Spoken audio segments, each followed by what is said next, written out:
चलिए, so good afternoon everyone. और आज हम यहाँ से कंटिन्यू करेंगे। बाबर वाला पार्ट आप सब ने कल देख रखा था।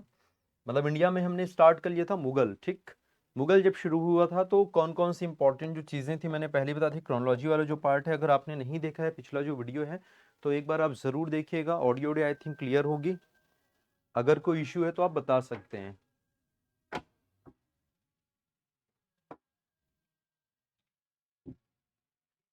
ठीक, चलिए। तो लास्ट वीडियो ज़रूर देखना, क्योंकि मुगल इंडिया में एंटर कर रहे हैं 1526 1526 में।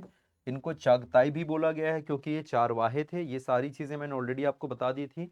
बाबर जो है इंडिया में अटैक करेगा तो बाबर का कंक्लूजन क्या क्या था, वो क्यों आया था, उसके मूल उद्देश्य क्या थे, वो सारी चीज़ें हमने देखी थी। 1526 पानीपत लड़ेगा, किसके साथ लड़ता है? इब्राहिम लोदी के साथ, हरा देता है उसको। उसके बाद वो जाता है खानवा, खानवा में जिहाद का नारा देता है। जिहाद का नारा देता है तो फिर वो क्यों? क्योंकि उसको जीतना था वहां पर राणा सांगा के खिलाफ। इसके बाद फिर वो चला जाता है कहाँ पर? मेदिनी राय के खिलाफ लड़ाई लड़ेगा। और फिर सबसे लास्ट में घाघरा चला जाता है ना। पहले चंदेरी जाएगा 1528 में, 1529 में फिर आपका घाघरा चला जाता है, जहां पर वो अफगानों के खिलाफ लड़ाई लड़ेगा। अफगान बिहारी अफगान थे। इसके बाद ये जो इसकी मृत्यु होती है और फिर इसका बेटा जो है रूलर बनता है। इनके कुछ कॉन्ट्रीब्यूशंस थे। आराम बाग शैली जिसको कही जाती है, सॉरी चार बाग शैली जिसको कही जाती है, इसका एक जनक था, फाउंडर था, प्रकृति प्रेमी था। बाबर नामा जो ओरिजिनली तुजु के बाबरी के नाम से जाना जाता था, उसको लिखा गया था खुद के द्वारा तुर्की भाषा में। लैंग्वेज याद रखना, टर्की लैंग्वेज में लिखा गया था। हालांकि प्रश्न आता है कि मुगलों की ऑफिशियल भाषा क्या थी, तो आपको बताना है कि इनकी ऑफिशियल जो लैंग्वेज थी वो फारसी यानी कि पर्शियन थी। बट आपको जो बेसिक चीज़ें वो पता होनी चाहिए। पर फारसी अभी नहीं है, हुमायूं के बाद से आना शुरू होगा, क्योंकि इसमें भी बहुत सारी चीज़ें चेंजेस आपको देखने को मिलेंगी। और मोर इंपॉर्टेंट थिंग कि दैट जब पानीपत का लड़ाई हुआ था तो उस दौरान हुमायूं भी शामिल था उस लड़ाई में, याद रखना। और इसकी जो युद्ध पद्धति थी उसको आपने तुलगमा युद्ध पद्धति के रूप में जाना था। So important thing is that कि हुमायूं भी उस लड़ाई में शामिल हुआ करता था। हुमायूं भी उस लड़ाई में शामिल था। ठीक है। और नौ ना सिर्फ हुमायूं बल्कि इसके बाबर की जो है अलग अलग बेटे थे, जैसे कि एक कामरान था, ठीक है, एक आपका हिंदाल था, ठीक, एक हुमायूं था और एक अस्करी था। ठीक है। तो ये सारे के सारे किसके बेटे थे? बाबर के बेटे थे। तो बाबर के बेटों में कामरान, हुमायूं, हिंदाल और अस्करी, ये चारों के चारों बाबर के बेटे हुआ करते थे। And important thing is that कि हुमायूं ही क्यों रूलर बना? क्योंकि हुमायूं को बनना था। Humayun was a like great commander, वो अच्छा एक सेना या सैन्य सिपाही था, ऐसा माना जाता है। बट प्रॉब्लम ये होता है ना कि जैसे आपने देखा है कि जब भाई भाई का साथ ना दे तो फिर प्रॉब्लम होती है। तो स्टार्टिंग में तो सही चल रहा था, यानी कि 1531 में इन लोग देवरा वगैरह का जब युद्ध लड़ेंगे, है ना, तो वो सही जीत जाते हैं, कोई दिक्कत नहीं होती। लेकिन धीरे धीरे फिर सबको लगने लगता है कि नहीं यार, Humayun is not good, Humayun को नहीं रहना चाहिए, हम बाकी लोगों हम शासन करेंगे। ये ऐसा ये सोचने लग जाता है कौन? इसके बाकी भाई लोग। और यही कारण होता है कि हुमायूं जो है ढंग से शासन नहीं कर पाता। हुमायूं की पॉलिसीज जो है वो उतनी ज़्यादा नहीं चल पाती। लेकिन फिर भी कुछ कुछ चीज़ें हमको यहाँ पर लिखनी होगी, यहाँ पर समझनी होगी। तो हेडिंग डालिएगा हुमायूं, हेडिंग डालिएगा सभी हुमायूं। चलिए, डाल लिया। टाइम पीरियड लिखेंगे 1500। बताया था ना हुमायूं का टाइम पीरियड कहाँ से निकालेंगे अपन। हुमायूं का जो टाइम पीरियड होता है ये अपने को लेना है। ये उनके भाइयों के नाम है ना, चाहो तो आप लिख सकते हो हुमायूं। तो टाइम पीरियड आप लीजिएगा 1530 से लेके 1540 तक रहेगा। और उसके बाद फिर लौट के आएगा 1555 से लेके 1556। ये दो टाइम पीरियड लिखेंगे आप हुमायूं के लिए। ठीक है। ये दो टाइम पीरियड आपको लिखना है हुमायूं के लिए। ठीक है।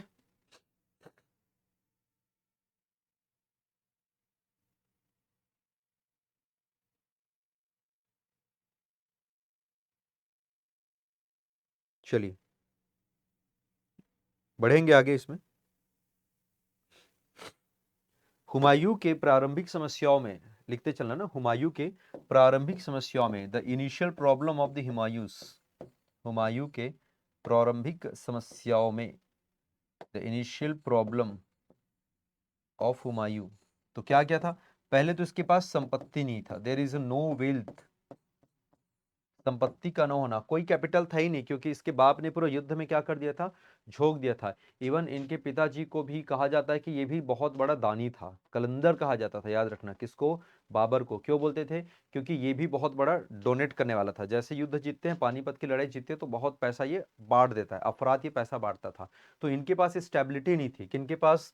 हुमायूं के पास। दूसरा क्या था? दूसरा सबसे बड़ा कारण ये आंतरिक जो इंटरनल क्लेश था, आंतरिक संघर्ष, इंटरनल कॉन्फ्लिक्ट, यानी कि इनके भाइयों के बीच। ठीक है, मतलब भाई किसी को अफगान मिला है, किसी को मुल्तान मिला है, किसी को पंजाब मिला है, किसी को बंगाल मिला है, किसी को और कोई एरिया मिला है, तो वो सपोर्ट नहीं करते थे, वो विद्रोहियों का सपोर्ट करते थे। इवन आपको कुछ टाइम ऐसे भी देखने को मिलेगा कि शेरशाह सूरी का भी सपोर्ट इनके एक भाई ने किया था। ठीक है, तो ये आंतरिक संघर्ष ये एक बहुत बड़ा प्रॉब्लम था। इसके अलावा राजपूतों की नाराजगी, राजपूतों की नाराजगी, भाई राजपूत क्यों नाराज थे इससे? इन्होंने राजपूतों से वैसे संबंध भी नहीं बनाए थे। और आपको इवन ये भी समझ आएगा जब ये निर्वासित हुए थे, अभी बताऊंगा कब निर्वासित होते हैं। निर्वासित होने का मतलब जब ये 1540 में हारेंगे, उसके बाद ये चले जाते हैं दूसरी जगह। तो उस दौरान कोई भी राजपूत राजाओं ने, किसी ने भी इनको शरण, हाँ एक जरूर होता है कि अकबर का जब जन्म होगा, अभी 1542 के आसपास इसका जन्म होता है, क्योंकि जब निर्वासित थे उसी दौरान इसका जन्म होगा अकबर का।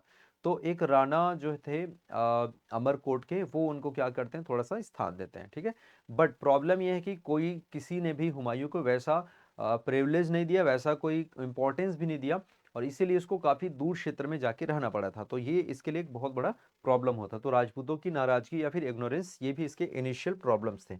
इसके अलावा जितने भी इनके अभियान हुए थे वो इनके फेल हो गए थे। ठीक है, चलिए आगे बढ़िएगा। इसके बाद है एक लड़ाई, जो है जिन लड़ाइयों की हम चर्चा करते हैं, इसको हुमायूं में ही पढ़ लेते हैं, क्योंकि इसके बाद हमको शेरशाह सूरी पढ़ना है। तो आप अभियान करके लिख लीजिएगा, अभियान या फिर युद्ध लिखो, कोई दिक्कत नहीं है ना, क्योंकि अभियान में जनरली ये होता है ना कि हुमायूं चढ़ के किया था, बट हुमायूं ने नहीं किया था, वो तो शेरशाह ने अटैक करा था। तो अभियान या फिर युद्ध। सबसे पहले लिखिएगा भाई, नंबर 1 जो होगा, चौसा का युद्ध। चौसा का युद्ध कब लड़ा जा रहा है? 1539।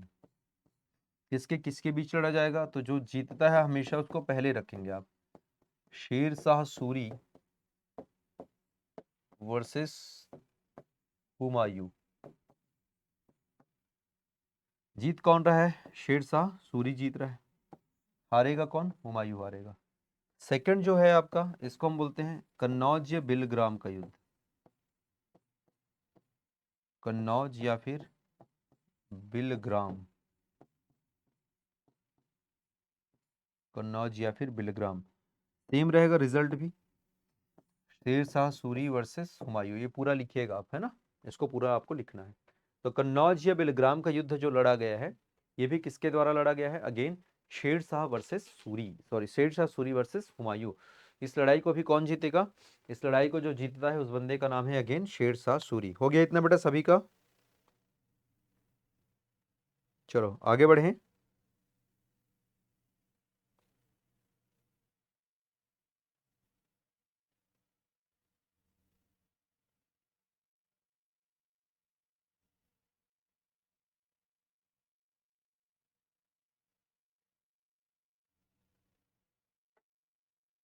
ठीक,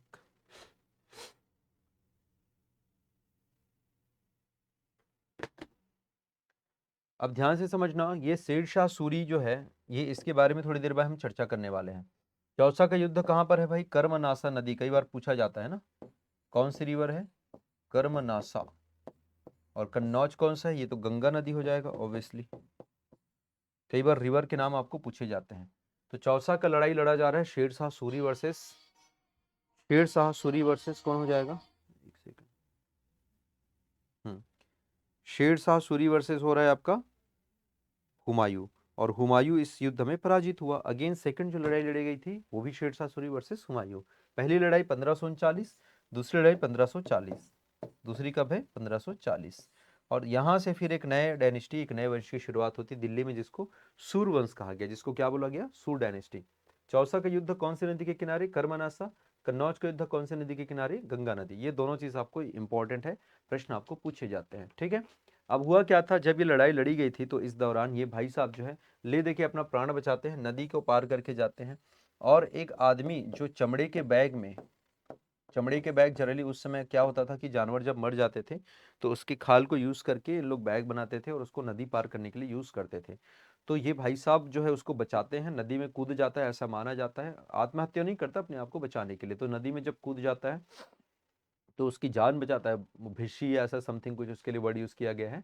तो भिष्टी जब उसकी जान बचाता है तो उसकी याद में, उसके सम्मान में वो चमड़े के सिक्के जारी करता है। तो चमड़े का कॉइन किसने जारी किया था, ऐसा इंटरनल क्वेश्चन आ सकता है, तो याद रखना।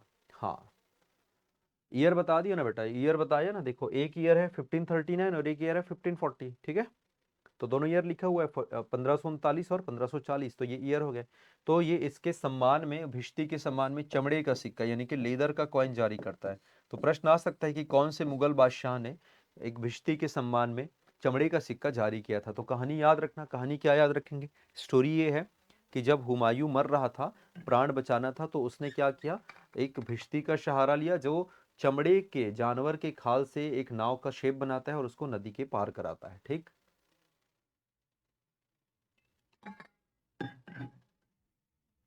चलिए अब आगे देखते हैं। हुमायूं के और कुछ खास नोटेबल तो काम नहीं थे, दो चीज इसके बारे में याद रखना है हुमायूं से संबंधित जो तथ्य हैं। पहले हम एक देख लेते हैं, 1500 नोट करके लिखिएगा यहाँ पर ना, इस लाइन के बाद नोट करके लिखिएगा। 1540 से 1540 से 1555 तक दिल्ली में सूर्यवंश ने शासन किया। ये नोट करके लिखिएगा, इसको हम लोग आगे पढ़ेंगे, ठीक है। नोट करके लिखना, फ्रॉम 1540 टू 1555 द सूर डायनेस्टी रूल्ड इन इंडिया। 1540 से 1555 तक दिल्ली में सूर्यवंश ने शासन किया। फ्रॉम 1540 टू 1555 द सूर डायनेस्टी रूल्ड इन इंडिया। हो गया।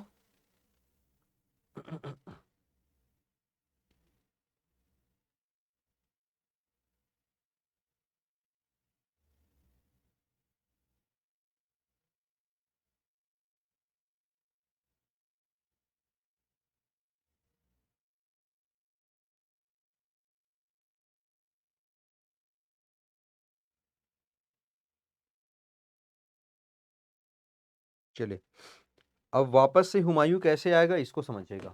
1555 में समझिएगा, शेर शाह सूरी तो ज्यादा नहीं, 5 साल बस शासन करता है, बाद की 10 साल उसके जो क्या बोलना चाहिए, उनके जो सक्सेसर्स रहते हैं उन लोग शासन करेंगे, यानी कि उनके जो बाद के शासक है वो शासन करेंगे।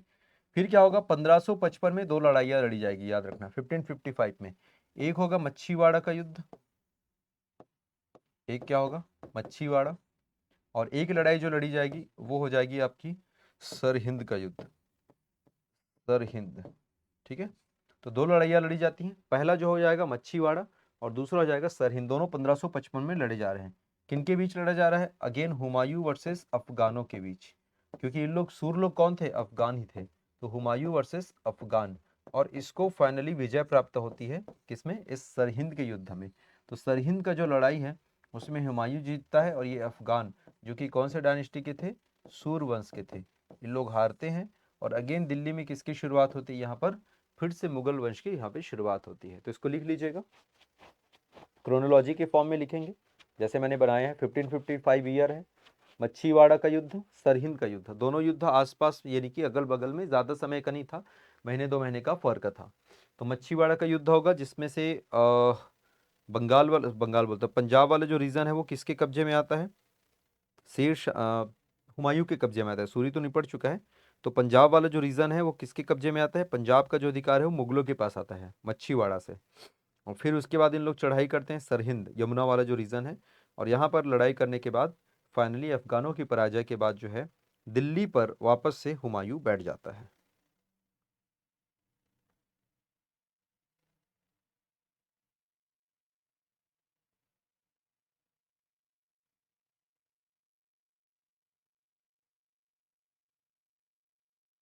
ठीक है,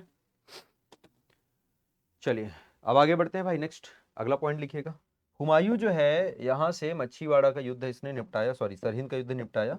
अब 1556 में ये मरेगा, ये 1556 में क्या होगी, इसकी मृत्यु होती है। तो इन 1556 he was dead, he was dead. कैसे डेड हुआ, दीन पनाह की सीढ़ियां थी, किसकी, दीन पनाह। तो दीन पनाह की सीढ़ियों से इसकी मृत्यु हो जाती है। दीन पनाह मतलब समझिएगा, ये दिल्ली में जहाँ पर इनका लाइक शासन हुआ करता था, तो वहाँ पर एक पुस्तकालय था, एक लाइब्रेरी थी बेटा, है ना, कई बार क्वेश्चन आ सकता है। तो ये इट वाज अ लाइब्रेरी।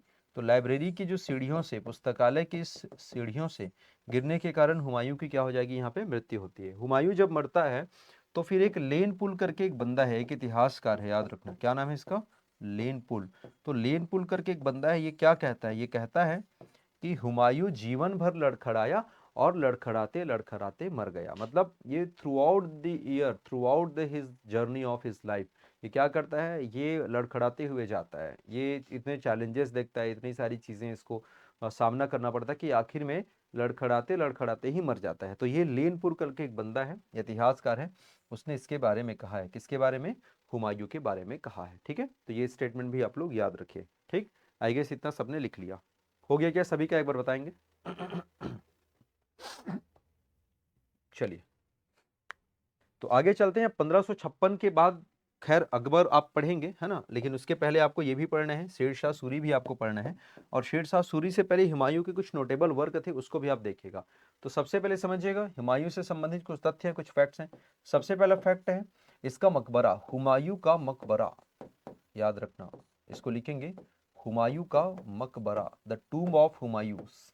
मैं इनके सारे जो मैपिंग है और इनके जो चित्र हैं उसको नेक्स्ट क्लास में दिखाऊंगा। मतलब जब हम मुगल वाला पूरा पढ़ लेंगे, मुगलों को पूरा पढ़ेंगे, तो इनके सारे स्कल्पचर्स को हम एक साथ देख लेंगे कि, क्योंकि जैसे मैंने सल्तनत में कराया था ना, सल्तनत पूरा पढ़ाने के बाद सबसे लास्ट में पूरा रिवाइज करवा दिया कि किसने किस जगह को बनाया है, उसकी क्या क्या खासियत है।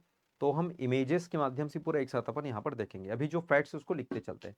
तो हुमायूं का मकबरा, अब इसकी खासियत है भाई, सबसे पहले तो आपको बताना है कि ये ना ईरानी संस्कृति से प्रभावित है। क्वेश्चन आ सकता है ये इसमें किसकी झलक देखने को मिलती है, तो सबसे पहले बताना ईरानी संस्कृति की झलक देखनी। जैसे ईरान की जो टूम्स वगैरह रहते हैं या मस्जिद वगैरह होते हैं, वैसे उस प्रकार का ये टूम्ब है ना, याद रखना, इट इज अ टूम्ब। और ये काफी विशाल है, काफी ह्यूज है। और ये स्पेशल चार बाग शैली का उपयोग यहीं पर किया गया। जैसे ये प्लेस हो गया, तो इसके चारों कॉर्नर्स पे, मतलब ये लंबे लंबे ऐसे ऐसे यहाँ पर बनाए गए हैं। फिर यहाँ पर ये मैदान आपको देखने को मिलेगा। फिर इसका बाइफर्गेशन किया गया है, बहुत प्यारा है, आप जाके कभी देखिएगा ये ऐसा। फिर इसमें फिर से ऐसे बाइफर्गेशन किया गया, मतलब काफी विस्तृत इसको बनाया गया। तो प्रॉपर जो चार बाग शैली है उसका यूज यहाँ पर किया गया है। तो याद रखना ये कौन से स्टाइल में, यहाँ पर ये, यहाँ पर भी चार बाग शैली का उपयोग किया गया है। और चार बाग शैली क्या होता है, मैंने पिछले वाले सेशन में आपको पढ़ाया था, जब आपने बाबर के बारे में पढ़ा था, क्योंकि उसी के समय ये शुरू हुआ था। साथ ही साथ इस मकबरे का, इस टूम का जो मेन रचनाकार है, इस टुम्ब का जो मेन आर्किटेक्ट है, ठीक है ना, मेन जो आर्किटेक्ट है, तो कई बार क्वेश्चन ये भी आता है कि इसका आर्किटेक्ट कौन है, इसका वास्तुकार कौन है। तो इसका रचनाकार बोलिए या वास्तुकार बोलिए, तो इस बंदे का नाम है मिर्जा गियास बेग। क्या नाम है, मिर्जा गियास बेग। अब ये बहुत इंपॉर्टेंट रोल होने वाला है इसका आगे चल के इंडियन हिस्ट्री में। क्यों रोल होने वाला है मैं आपको बताऊंगा। ये मिर्जा गियास बेग ही है जो आगे चल के जहांगीर का ससुर बनने वाला है। अब ये जहांगीर कौन है, तो जहांगीर आप पढ़ेंगे अकबर के बेटे। तो अकबर का बेटा यानी कि जहांगीर, तो जहांगीर का ससुर। अब जहांगीर का ससुर मतलब कौन हो रहा है, नूर जहां का पिताजी। तो इसको एतमाउद्दौला की भी उपाधि दी गई थी। तो एतमाउद्दौला का टुम हम पढ़ेंगे, एतमाउद्दौला जब पढ़ेंगे तो वहां पर आपको बताऊंगा। बस इतना याद रखना कि हुमायूं के मकबरे का मेन जो वास्तुकार है, मेन जो शिल्पी है, मेन जो आर्किटेक्ट है, उस बंदे का नाम क्या है, गियास बेग है। कौन सी संस्कृति से प्रभावित है, ईरानी संस्कृति से प्रभावित है। चार बाग शैली स्टाइल में बना हुआ है और चारों कॉर्नर से लगभग ये सेम आपको देखने को मिलेगा। It is nothing but just a tomb. और साथ ही ना सिर्फ हुमायूं बल्कि और भी बहुत सारे उनके परिवार वालों का वहां पे मकबरा आपको देखने को मिलेगा। कभी आप अंदर जाके देखोगे ना तो आपको प्रॉपर ये नजर आ जाएगा। ठीक है, चलिए, तो ये चीज मैं आपको यहाँ पर बता देता हूँ बेटा, ध्यान से समझना।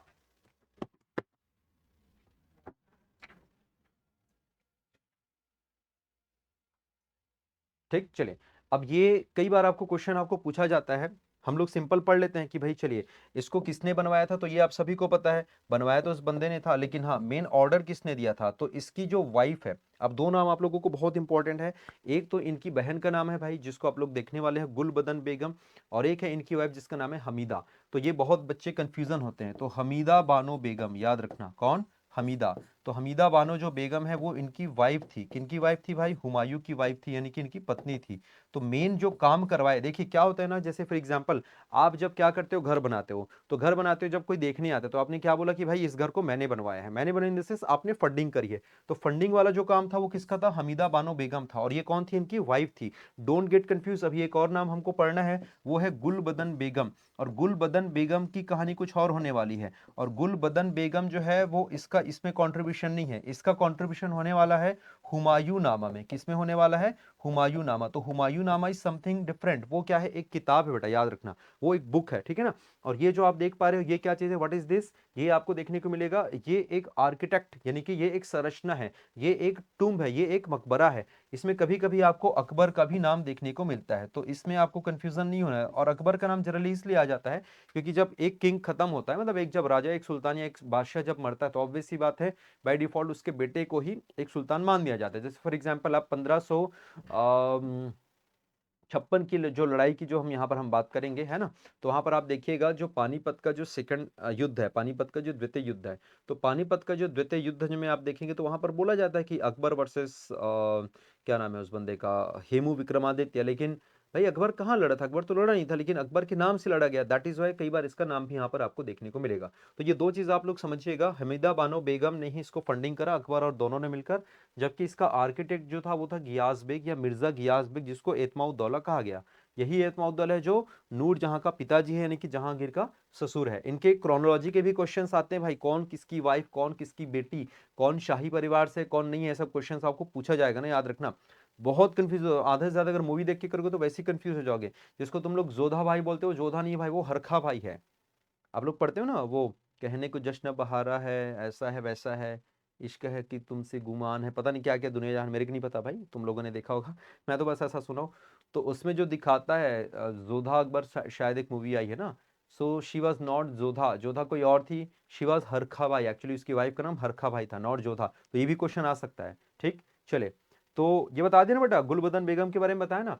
तो हमीदा बानो जो बेगम थे वो इसकी वाइफ थी। इसने क्या करा था? इसको बनवाया था, मतलब फंडिंग जो करी थी वो इन्होंने करी थी, इसके थ्रू इसको बनवाया। और गुलबदन बेगम जो है वो इसकी बहन है। गुलबदन बेगम कौन है? इसकी सिस्टर है, याद रखना। गुलबदन बेगम कौन है? इसकी बहन है, इसके सिस्टर है। किसकी सिस्टर है? ये हुमायूं की सिस्टर है। और इसने कौन सी एक किताब लिखी या एक बुक लिखा जिसका नाम था हुमायूं नामा। तो इसको आप लोग लिख लीजिए फटाफट, ठीक है। हम्म। इतना होने के बाद बताना सर हो गया करके।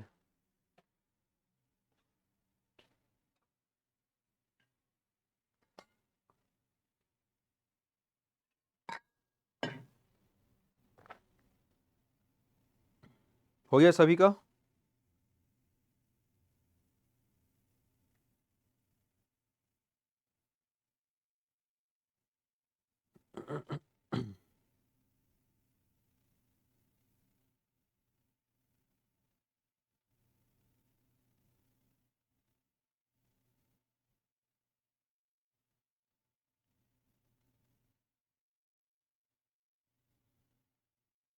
चलो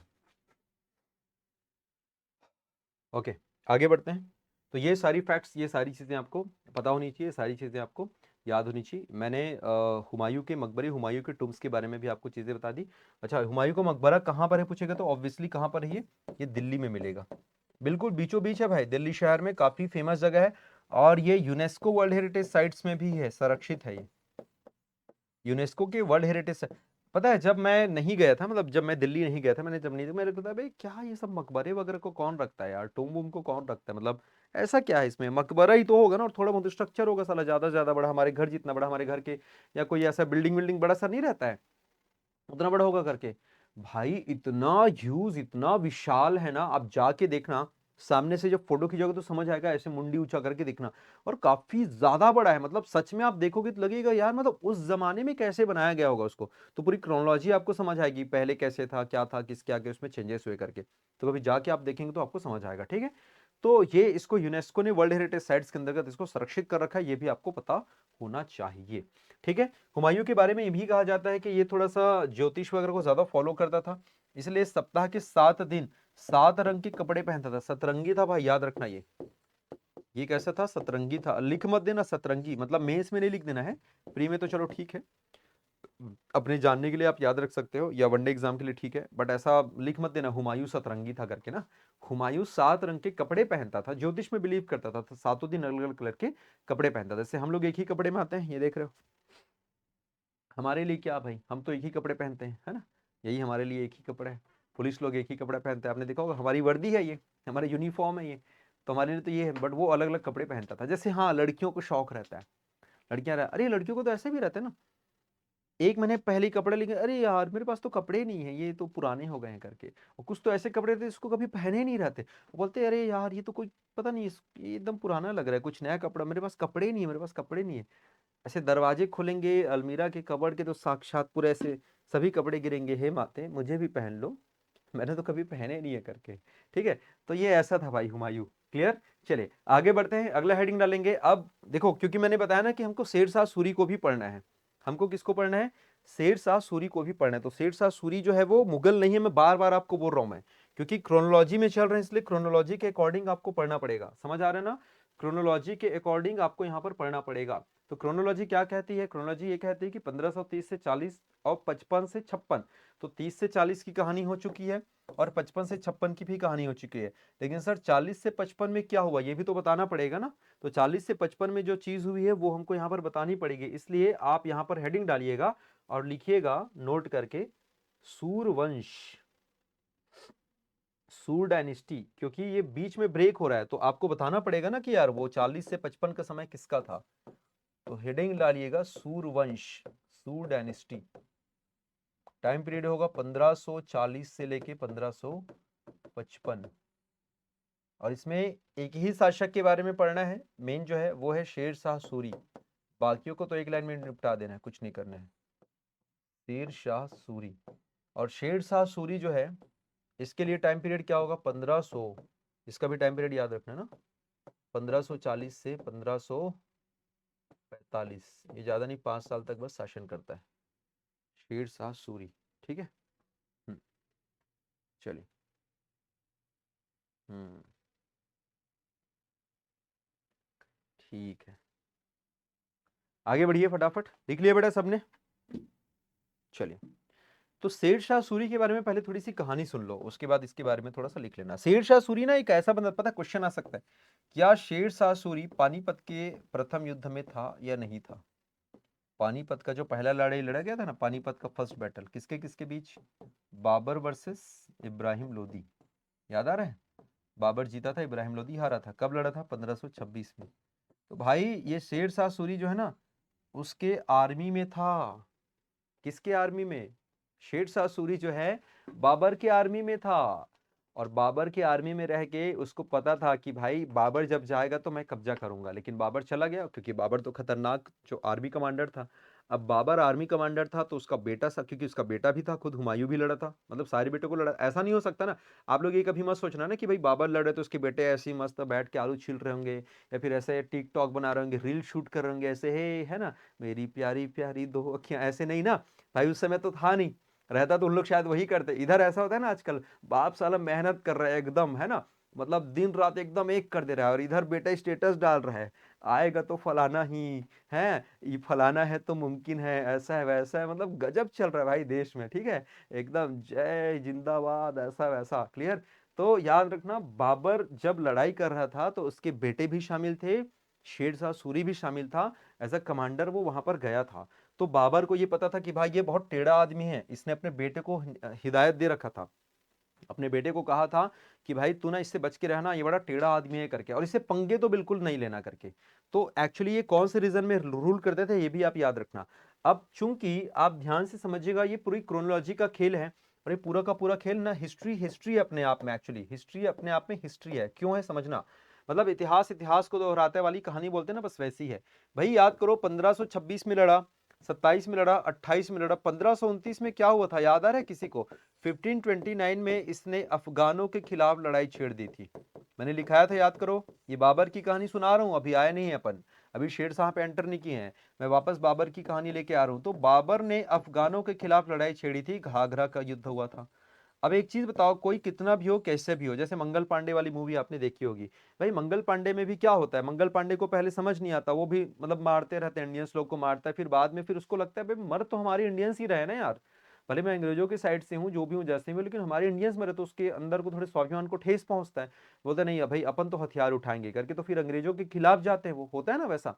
तो सेम जब इनको लगता है कि जब अफगानों के खिलाफ लड़ाई करी जाती है घाघरा में, बाबर बाबर अभी तक, चलो बाबर के साथ इसकी दुश्मनी नहीं थी, लेकिन बाबर भी इसको भाग गया था, और इसने तो सीधा सोच लिया था अफगानों के खिलाफ जब लड़ा गया ना, तो बेटा देखो बात ऐसी है, जो भी हो अफगान, कुछ अफगान मेरे दुश्मन भी हो सकते हैं, कुछ भी हो सकते हैं, लेकिन है तो अफगान ना, क्योंकि बिहार रीजन की बात करी थी हमने, बिहार, और ये बंदा जो था बिलोंग करता था सासाराम से, याद रखना कहां से, सासाराम। यहीं पर इसका टूम देखने को मिलेगा, मैं बता रहा हूँ ना, सारी इमेजेस सारी चीजें मैं आपको नेक्स्ट क्लास में दिखाऊंगा, आपको अगली जो क्लासेस पढ़ेंगे ना वहां पर आपको देखने को मिलेगी पूरा एक एक चीज, क्योंकि कई बार देखी हुई चीजें भी आपको याद रहती है, तो उसको मैं एक साथ आपको दिखाऊंगा। तो सासाराम यानी कि बिहार रीजन, याद रखना सासाराम यानी कि बिहार, क्योंकि बिहारी अफगान के खिलाफ ही लड़े थे, मैंने लिखाया भी था, याद करना। ये वो ले अफगान नहीं थे, उधर अफगान जलेबी माशूक फरेबी वो वाला नहीं था ना, वो दूसरा अफगान था, उस अफगान की बात नहीं हो रही, अफगान, अरे जैसे हम बोलते हैं ना कि बहुत सारे लोग हैं जो बिहार से आके अगर मान लो छत्तीसगढ़ में कहीं पे बस गए, भिलाई में रह रहे, तो उसको बोलते हैं ना भाई ये तो बिहारी है करके, बोलते हैं ना कई बार, या कोई साउथ इंडियन बंदा है, केरल का है, यहाँ पे आके बस गया, तो उसको बोलेंगे ना कि वो केरला का है करके, बस वैसे ही है। तो ये जो अफगान थे बिहार में आके रह रहे थे, कहीं ना कहीं इनका कनेक्शन था डायरेक्टली इनडायरेक्टली, तो ये भाई साहब जो है इनको समझ आ गया था कि नहीं यार बाबर किसी का सगा नहीं है, और ना अब बाबर को तो निपटा नहीं सकते भाई, बाबर तो मर गया है ना, बाबर तो ऑलरेडी निपट चुका है, तो बाबर को मतलब ऐसे थोड़ी कि हे बाबर तू मर गया, मैं तेरी आत्मा को कष्ट पहुंचाऊंगा, मैं तेरी आत्मा को ऐसा तो नहीं कर सकता। तो बाबर का बदला किससे लिया जा रहा है, इनके बेटों से लिया जा रहा है, किससे लिया जा रहा है, इनके बेटों से। इनका बेटा कौन है भाई, ऑब्वियसली हुमायूं है। तो ऐसा भी नहीं कि एकदम 1530 में बाबर मरा और तो उसने अटैक कर दिया, नहीं, उसने थोड़ा सोचा, थोड़ा समय लिया। जब हुमायूं बंगाल अभियान पर गया था, अब वापस आते हैं इस कहानी पे, जो आपने दो लड़ाइयां लिखी थी ना, कहाँ गई भाई, ये रहा। तो जब पहली बार ये बंगाल अभियान से होके आ रहा होता है, तो फिर ये जाने तो दे देता है उसको, जाते तो ऑब्वियसली बिहार से होके जाएगा ना। अरे एक चीज बताओ यार मेरे को, अगर कोई बंदा दिल्ली से बंगाल जा रहा है, तो दिल्ली से बंगाल जाएगा तो बिहार होके जाएगा कि नहीं, कि ऐसे हवा में चला जाएगा, ऐसे उस समय तो एरोप्लेन था नहीं है, उस समय एरोप्लेन तो था नहीं, एरोप्लेन रहता तो वैसे निकल जाता। यात्रीगण कृपया ध्यान दीजिए, दिल्ली के मुगल बादशाह शहंशाह हुमायूं आने वाली फ्लाइट से सीधे कलकत्ता लैंड करेंगे, ऐसा तो था नहीं, ना कोई ट्रेन थी, भैया घोड़े से ही जाना था इनको, ऑब्वियस सी बात है, घोड़े से, खच्चर से, हाथी से, कुछ तो था नहीं। तो कहां से होके जाते ये, बिहार से होके जाते। अब बिहार से हो गया तो ये सासाराम में बैठा देख रहा है कौन, कौन बैठा है, जिस बंदे की हमने अभी बात करी, शेर शाह सूरी। शेर शाह तो नाम बाद में पड़ता है उसका, बाद में हम उसका, पहले जो शेर खान जो उपाधि दिया जाता है, ये क्या नाम है एक बंदा का, बहार खान लोधी करके एक बंदा है, बिहार का शासक रहता है, वो उसको देता है। तो ये जो भाई साहब है ना, बिहार होके जब निकलता है तो उसको बोलता है तू जा बेटा, तू जा, तू जब वापसी में आएगा ना तो मैं तेरे को बताता हूँ करके। तो जब वापसी में आता है ना तब इनके खिलाफ लड़ाई होती है, और ये भी चुपचाप आता ना, चुपचाप बोलता है ए भाई सुनना, तू बिहार तू देख ले यार, तू अपना देख ले, आई विल हैंडल इट। अगर इसको दे भी देते तो शायद ये आता नहीं, इसके जो स्वाभिमान पे ठेस पहुंचा, तो इसने बोला तू रुक बेटा, तू रुक, अब मैं तेरे को बताता है करके। तो ये पहली बार लड़ाई होती है, और फिर ये ले दे के जान बचाता है। जब ले दे के जान बचाते तो वापस जाता नहीं है, वापस दिल्ली में बैठ जाता है। ये बोलता है भाई तू अभी तक गया नहीं, निर्लज, तू फिर वापस आ गया।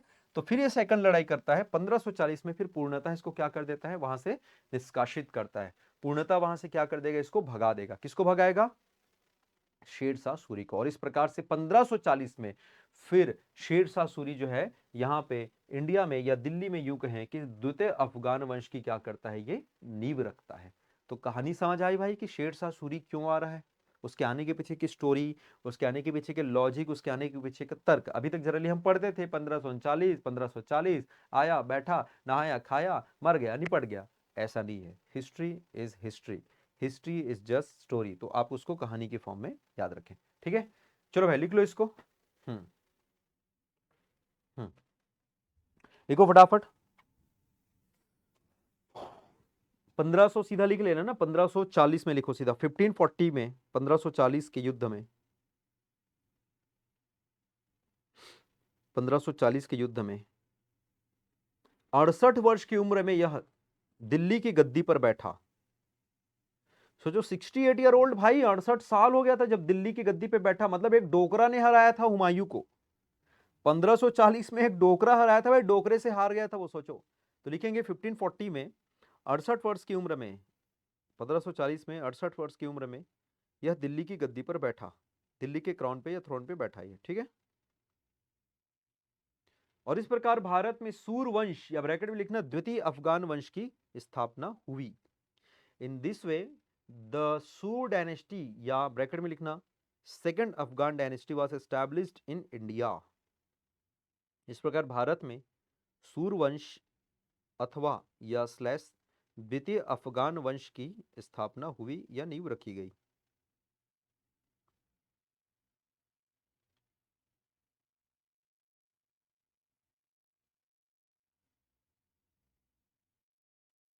हो गया। चलो भाई आगे देखेंगे। ये जो शेर खान था ना, शेर खान जो था इसका भाई बचपन का नाम फरीद खान था। हालांकि ये सब क्वेश्चन अब उतने इंपॉर्टेंट नहीं रह जाते, बट क्या पता एक आध स्टैट्स या स्टेटमेंट वाले में उठा के पूछ दें। तो शेर शाह सूरी, अभी शेर खान बनेगा फिर शेर शाह बनेगा, पहले फरीद खान नाम था। क्या नाम था? फरीद खान। अब फरीद खां के बाद इसको लगभग 1522 के आसपास क्या होता है, एक बिहार का शासक रहता है जिसका नाम है बहार खां लोदी। क्या नाम था? बहार खां। तो बहार खां ने इसको शेर खान की उपाधि दी थी, शेर शाह नहीं, शेर खान की, याद रखना, शेर खान, शेर खान का टाइटल दिया था। शेर शाह नहीं आ रहा है अपन अभी, शेर खान। ये बहार खान लोहानी कौन है भाई? बहार खान लोहानी जो है ये बिहार का शासक था। और इसने शेर खान की उपाधि क्यों दी सर? अभी तो लड़ाई लड़ा नहीं है, इसने शेर को मार दिया था। कहते हैं कि इसने शेर को मार दिया, लेकिन मेरे को समझ नहीं आया। अब देखो यहीं से ना इन लोगों का शुरू हो जाता है भाई। मुझे एक चीज बताओ, शेर तो भाई एशियाई शेर है, एशियाटिक लायन कहाँ पे मिलते हैं? गुजरात में मिलते हैं। और वहां पर तो ऐसे एविडेंसेस थे नहीं, वहां पर तो बाघ मिलेगा, तो इसका नाम शेर खान की जगह बाघ खान रखना था। अरे हाँ या ना? अब हो सकता है उस दौरान रहा होगा भाई, क्या पता धीरे धीरे घूमते घामते उन लोग गुजरात की ओर चले गए होंगे।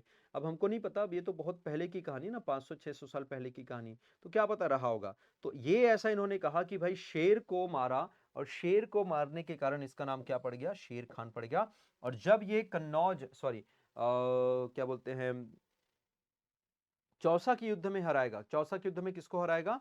हुमायूं को हराता है, तो फिर अपने आप को वो शेर शाह की उपाधि से नवाजता है, ठीक है। चलिए तो ये लिखेंगे, इसको लिख लीजिएगा, बहार खान लोहानी ने इसे शेर खान की उपाधि दिया था। बहार Khan Lohani has given the title of शेर खान। क्वेश्चन आ सकता है ना, बहार खान कौन था? तो बहार खान बिहार का शासक था, सूबेदार था।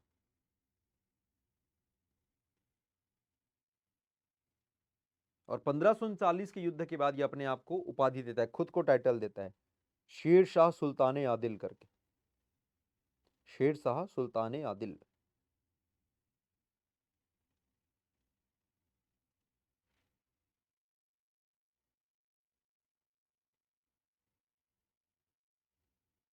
लिख लिया बेटा सबने?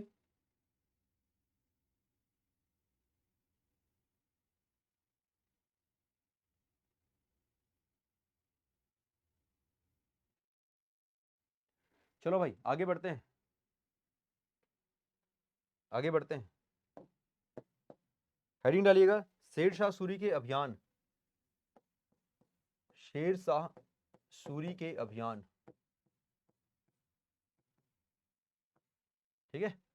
लिखेंगे आर्मी मिशन या फिर सिंपल वॉर लिख सकते हो, ठीक। शेर शाह सूरी के अभियान, मिशन या आर्मी मिशन।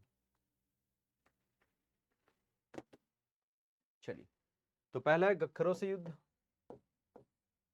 फिर हो जाएगा मालवा, फिर करेगा रायसेन।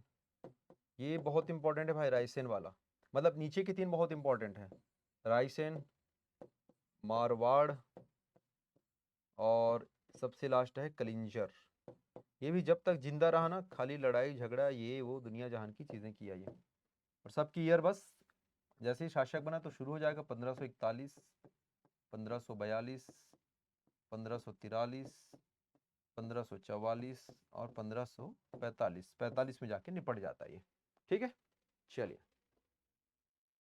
अब गख्खर भाई कुछ नहीं है, ट्राइबल आपके शासक हुआ करते थे, है ना। कुछ लोग इसको राजपूत मानते हैं, कुछ लोग इसको ट्राइबल मानते हैं। तो ये जो ट्राइबल लोग थे, गख्खर जाति के लोग थे, रोहतासगढ़ वाला जो एरिया था, ठीक है। वहां पर इन लोग रूल मतलब वहां पे अपना रूल किया करते थे, और शेर शाह जो जाके वहां पर अटैक करेगा,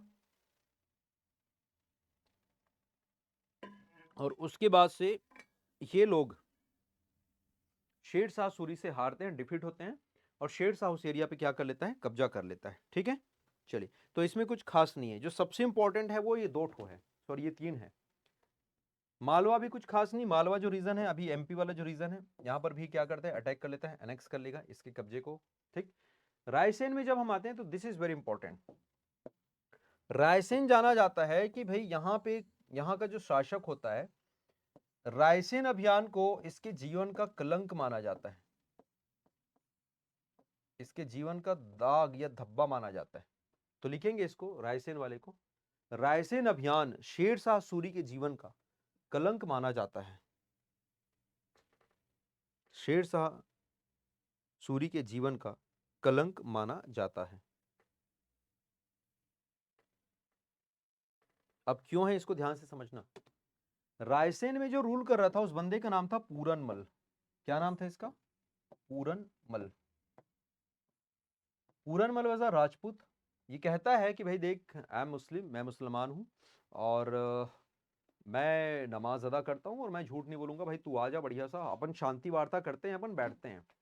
क्योंकि भाई ये अच्छा खासा लाइक किला था, इसको जीतना मुश्किल था, मध्य प्रदेश में ना, याद रखना। ये कहाँ पर है, ये रायसेन मध्य प्रदेश में। अरे वही अब्दुल्लागंज रायसेन, जहां पर तुम्हारा वो मिलता है, क्या नाम है, अरे भीम बेटिका पढ़ा है ना तुम लोगों ने, भीम बेटिका, ये वही वाला रीजन है। ठीक है, तो यहाँ का जो राजा था पूरनमल, उसको बोलता है कि भाई सुन, बात ऐसी है कि ना, मैं तुमसे संधि करना चाहता हूँ, अपन मिल बांट के बैठते हैं, अपन दोनों भाई दोनों भाई दोनों तबाही, अपन राज करेंगे, अपन रूल करेंगे, तुम ना टेंशन ना लो करके।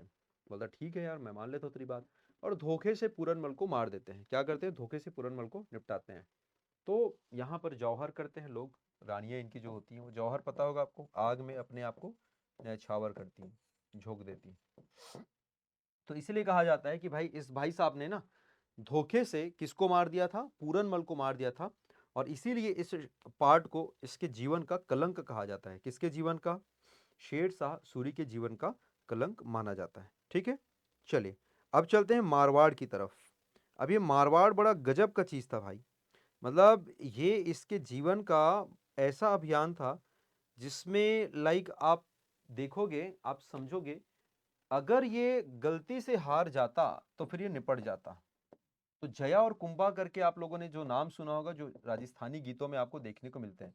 मारवाड़ मतलब वैसे भी ये जो क्षेत्र रहता है ना, काफी ज्यादा रेतीला एरिया है, डेजर्ट रीजन है ये, रेतीला है, डेजर्ट है, यानी कि बंजर भूमि एक प्रकार का। मेवाड़ अलग है जी, मारवाड़ अलग है। मारवाड़ एकदम इधर अरावली से और पीछे जो रेगिस्तान पड़ता है ना, उस साइड आपका आता है। तो मारवाड़ रीजन में अच्छा बंजर भूमि में क्या निकलता है, जनरली बाजरा निकलता है। तो ये स्टेटमेंट आया था जब इसको ले दे के जीतता है, इसके सैनिक पूरे मरने के कगार पे होते हैं, ये सरेंडर नहीं कर रहा होता है, पूरी सब तरफ से घिर जाया रहता है, इसके पास कोई आर्म्स एम्युनिशन कुछ नहीं बचा रहता, मतलब एकदम किस्मत के भरोसे रहता है। इसको ये भी नहीं पता रहता कि ये आएगा कि नहीं, मतलब इनके लाइक उस समय तो जीपीएस था नहीं, गूगल रहता तो क्या बोलते हैं। अब शेर शाह सूरी बोलता, भाई सुन, मैं लोकेशन भेज रहा हूँ तेरे को, अपने बाकी आर्मी वाले लोगों को, भाई तू मेरे को ट्रेस कर, मेरे को यहाँ से निकाल करके। ये बुरी तरीके से फंस गया था, इसको खुद को नहीं पता था कि किधर जाना है, क्या करना है, और ये इन लोगों ने पूरा घेर रखा था इसको। तो पता नहीं इसकी किस्मत चमकती, जैसे तैसे ले दे के बचता है, और वापस दिल्ली आता है, और फिर एक बड़ा स्टेटमेंट देता है कि मैंने एक मुट्ठी बाजरे के लिए, ये क्वेश्चन आया बेटा याद रखना, मैंने एक मुट्ठी बाजरे के लिए पूरा दिल्ली सल्तनत, या पूरा दिल्ली या पूरे भारत का जो सिंहासन है वो खो दिया था। तो क्वेश्चन आएगा, एक मुट्ठी बाजरा, बाजरा से कैसे याद रखना, देखो बंजर भूमि था, राजस्थान किसके लिए फेमस है, बाजरों के लिए फेमस है, और ये पूरा बीहड़ क्षेत्र था भाई, पूरा जंगल जंगल बताओ, पूरा रेगिस्तान था ये, कुछ अता पता नहीं था। उसको 1 से 2 महीने तक ऐसे ही गायब था, लोगों को लग रहा था कि गया बेटा, शेर शाह सूरी तो निपट गया। इंटरनल यहाँ पे डिस्प्यूट भी शुरू हो गया था कि शेर शाह सूरी के बाद कौन बनेगा करके। ठीक है, तो याद रखना, ये जो भाई साहब है ना, मारवाड़ जब जाता है तो ले दे के बचता है, और इस स्टेटमेंट देता है कि एक मुट्ठी बाजरे के लिए मैंने दिल्ली सल्तनत को लगभग खो दिया था करके। तो ये मारवाड़ अभियान की बात होती है। फिर अब चलते हैं, इसको लिख लीजिए ना, स्टेटमेंट लिख लो फटाफट, स्टेटमेंट लिख लो जल्दी से।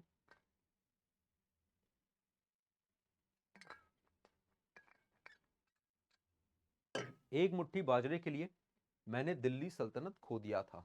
ठीक, हाँ जी। चलो आगे बढ़ते हैं, नेक्स्ट है। अब हम चलते हैं सबसे लास्ट में कलिंजर। तो कलिंजर अभियान जो है इसके जीवन का एक अंतिम अभियान था, और एज यूजुअल बड़े से बड़ा सूरमा, बड़े से बड़ा बादशाह और बड़े से बड़ा किंग खोया है अपना राजकाज सिर्फ और सिर्फ एक स्त्री के लिए। तो होता क्या है ना कि यहाँ पे एक राजा रहते हैं और उनकी एक दासी रहती है। और ये भाई सब क्या होता है ना कि एक्चुअली कलिंजर घूमे रहते हैं, जाए रहते हैं, बढ़िया सा कलिंजर घूम घाम के आते हैं। तो वहाँ के जो राजा रहते हैं उनको बोलते हैं कि भाई आज मैं तेरे को एक बेहतरीन तोहफा दिखाता हूँ, नगमा पेश करता हूँ। ये दासी आती है और दासी फिर मस्त से क्या करती है, एक नृत्य करती है, एक गाना गाती है, डांस करती है ना, कि जब प्यार किया तो डरना क्या। ठीक, प्यार किया कोई चोरी नहीं की, चुप चुप आहें भरना क्या। ये भाई को लगता है कि मेरे लिए गा रही करके, भाई इंप्रेस हो जाता है, बोलता है भाई लगता है आपके प्यार में गिर गई करके, है ना। बाकी लोग भी इसको बोलते हैं। अच्छा सोचो, अब ये 68 साल की उम्र में बना था, अब 68 के बाद ये 5 साल 5 बरस और देख चुका है, यानी कि 69 70 71 72 73, 73 ईयर ओल्ड, 73 साल का बुढ़ऊ जो है इस दासी को बोलता है कि भाई सुन बात ऐसी, यार तेरी दासी भाग गई भाई मुझे। बोला, बोलता है यार क्या बात कर रहा है भाई, तू किसी और को ले जा, तू चाहे तो तू किसी और को ले जा भाई, तू इसको छोड़ दे यार। अब दोनों बुढ़ऊ, ये भी बुढ़ऊ वो भी बुढ़ऊ, एक दासी के लिए लड़ रहे हैं। तो बोलता है भाई बात देख ऐसी है ना कि मेरे पास आर्मी है, तूने नहीं दिया ना तो फिर मैं यही डेरा डालूंगा। बोला तू डाल डेरा, कोई दिक्कत नहीं है।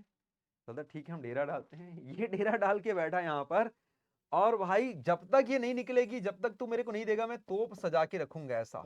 ये तोप पूरा यहाँ पे तान के रखा था, किस पे, ये कलिंजर पे, इस कलिंजर के किले। और ये आम किला नहीं था भाई, होता ना कि ये दीवार गिरती क्यों नहीं है, अंबुजा सीमेंट की दीवार थी, ऐसे कैसे गिर जाती। तो गलती से बोलता है भाई ट्रायल मार के देखते हैं, चलो तोप से उड़ा के देखते हैं। तो जब ये तोप चलाता है ना, तो होता क्या है गोला तो वहां पे नहीं फटता, वापस यहीं पे आता है, और जहां पे ये खुद बैठे रहता है, कौन, शेरशाह सूरी, वहीं पे फट जाता है। और इसका राम नाम सत्य, खत्म यहीं पे। तो एक दासी ने कैसे इतने, एक बहुत बड़े शासक, हिंदुस्तान के उस शासक की जिसने मुगलों को चुनौती दी, हिंदुस्तान के उस शासक की जिसने दिखाया कि यहाँ पे मुगल ही नहीं कि हम भी हैं, जिंदा हैं, बंदे में है दम, वंदे मातरम। तो वो बंदा एक दासी के चक्कर में कैसे निपट गया, और सिर्फ निपटा नहीं, इसका पूरा सूर साम्राज्य है आने वाले 10 साल में पूरा पूरी तरीके से क्या हो जाता है, खत्म हो जाता है। और इस प्रकार से यहाँ पे सूर डायनेस्टी, मतलब सूर डायनेस्टी तो नहीं, ये जो भाई साहब हैं शेरशाह सूरी, खत्म हो जाते हैं, और आने वाले 10 साल में इनकी पूरी डायनेस्टी जो है वो फिनिश हो जाएगी। समझ आ गया। चलिए, तो सूर्यवंश के बारे में हमने यहाँ पर देखा। अगला जो पार्ट होगा इससे संबंधित जो तथ्य हम देखेंगे, इसमें कुछ कुछ और भी चीज़ें रहेंगी, लाइक इसके जो फॉलोअर्स थे, यानी कि कौन कौन से इसके सक्सेसर हुए, इनके उत्तराधिकारी, उनके बारे में थोड़े से देख लेंगे। इनके कुछ अभियान थे, जैसे कि इन्होंने जीटी रोड जो है वो बनवाया। इसके अलावा ये भाई साहब जो हैं इन्होंने रुपया, चांदी का रुपया जो है वो जारी किया, जिसको आज हम वर्तमान भारतीय मुद्रा प्रणाली का आधार मानते हैं। इन्होंने कबूलियत और पट्टा सिस्टम, ऐसा नहीं कि किसानों के लिए भी बहुत सारी अच्छी चीज़ें इन्होंने शुरू करी थी, आर्मी के लिए, सैन्य प्रशासन के लिए, मेजरमेंट के लिए, टोडरमल जो था वो यहीं इसी के पास हुआ करता था। तो वो सारी चीज़ें हम अगली क्लासेस में देखेंगे। अगली क्लासेस में और भी अन्य तमाम चीज़ें आपको देखने को मिलेंगी। तो आप बने रहे हमारे साथ अद्वैत एजुकेशन के संग, मिलेंगे हम बहुत जल्द। Thank you so much. जय हिंद।